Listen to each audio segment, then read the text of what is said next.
சகோதரிகள் அனைவருக்கும் சர்வதேச மகளிர் தின நல்வாழ்த்துக்கள். இன்னைக்கு நம்ம தமிழ்நாட்டோட பெருமை மிக்க சில பெண் சாதனையாளர்களை பத்தி பார்க்க போறோம். இவங்க ஒவ்வொருத்தரும் அவங்க துறையில ஒரு பெரிய புரட்சியையே செஞ்சிருக்காங்க. முதல்ல மதுரையோட பெருமை ராஜேஸ்வரி.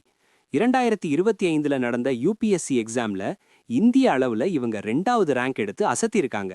ஏற்கனவே டெப்யூட்டி கலெக்டரா இருந்த இவங்க இப்போ இந்திய அளவுல டாப் ரேங்க் எடுத்த பெண் அதிகாரியா வளர்ந்து நிக்கிறாங்க. விளையாட்டுத் துறையிலையும் நம்ம ஊரு பெண்கள் கெத்து தான்.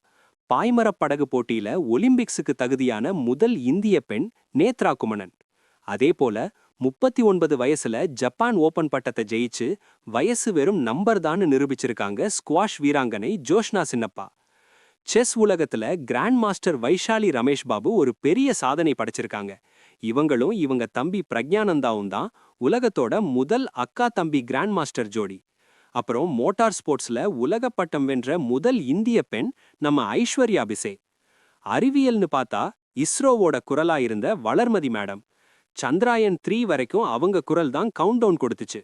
அவங்க இப்போ நம்ம கூட இல்லனாலும் அவங்க குரல் என்னைக்குமே மறக்காது.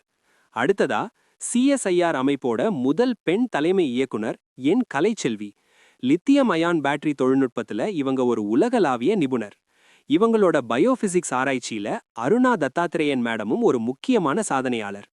மருத்துவத்துறையில 1986ல இந்தியாவோட முதல் டெஸ்ட் டியூப் பேபியை உருவாக்குன டாக்டர் இந்திரா ஹிந்துஜா இன்னைக்கும் பல பெண்களுக்கு ஒரு பெரிய நம்பிக்கையா இருக்காங்க. இப்படி பல துறைகள்ல சாதிச்ச இந்த சாதனை பெண்கள் நம்ம எல்லாருக்கும் ஒரு பெரிய இன்ஸ்பிரேஷன். இவங்களோட இந்த வெற்றி பயணம் இன்னும் பல பெண்களை உருவாக்கும். மீண்டும் ஒரு முறை மகளிர் தின வாழ்த்துக்கள். நன்றி, வணக்கம்.